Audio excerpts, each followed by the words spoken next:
Channel. ఈరోజు నేను మీకు కర్బూజాతో షర్బత్ని ఎలా తయారు చేసుకోవాలో చూపిస్తాను. అన్నీ ఇంట్లో ఉన్న వాటితోనే ఈజీగా టేస్టీగా ఎలా తయారు చేసుకోవాలో నేను మీకు చూపిస్తాను. సో ఈరోజు మనకి బాగా పండిన పెద్ద కిడ్నీ పండు కావాలి.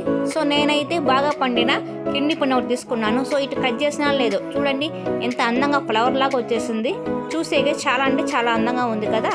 సో ఇప్పుడు తయారు విధానం చూద్దాము. సో ఇలాగా హాఫ్ దెబ్బ కిడ్నీ పండు తీసుకొని దాని లోపల గింజలు తీసి పక్కన పెట్టేసి కిడ్నీ పండు గుజ్జుని కొద్ది కొద్దిగా మనము ఈ మిక్సీ జార్లో వేసుకొని మెత్తగా గ్రైండ్ చేసుకోవాలి. ఇలాగ జ్యూస్ లాగా రెడీ అవుతుంది. దీన్ని పక్కన పెట్టుకుందాము. తర్వాత హాఫ్ కప్ చక్కెరని పౌడర్ చేసుకొని పక్కన పెట్టుకుందాము. కొద్దిగా 10 జీడిపప్పులను 10 బాదం పప్పులను ఇలా సన్న ముక్కలు కట్ చేసుకొని పక్కన పెట్టుకుందాము.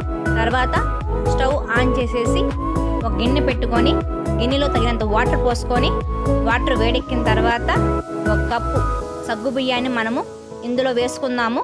ఈ సగ్గు బియ్యము మెత్తగా అయ్యేంత వరకు బాగా దీన్ని మనము కుక్ చేసుకుందాము. బాగా మెత్తగా అయిన తర్వాత ఈ సగ్గు బియ్యాన్ని ఒక గిన్నెలో మనము మార్చుకొని పక్కన పెట్టుకుందాము. ఒక గిన్నె పెట్టుకొని మనం ముందుగా తయారు చేసి పెట్టుకున్న కర్బూజా జ్యూస్ని ఇందులో వేసుకోవాలి. ముందుగా తయారు చేసుకున్న సగ్గు బియ్యాన్ని ఇందులో మనము యాడ్ చేసుకుందాము.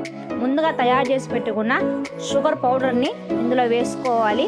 ముందుగా మనము 1 గ్లాస్ చిక్కటి పాలని 1 గంట ముందు ఫ్రిడ్జ్లో పెట్టుకున్న పాలని మనము ఇందులో కలుపుకోవాలి.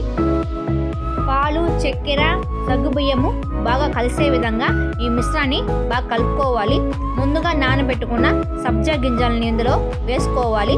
వేసుకున్న తర్వాత బాగా ఈ మిశ్రాన్ని కలుపుకొని పక్కన పెట్టుకుందాము.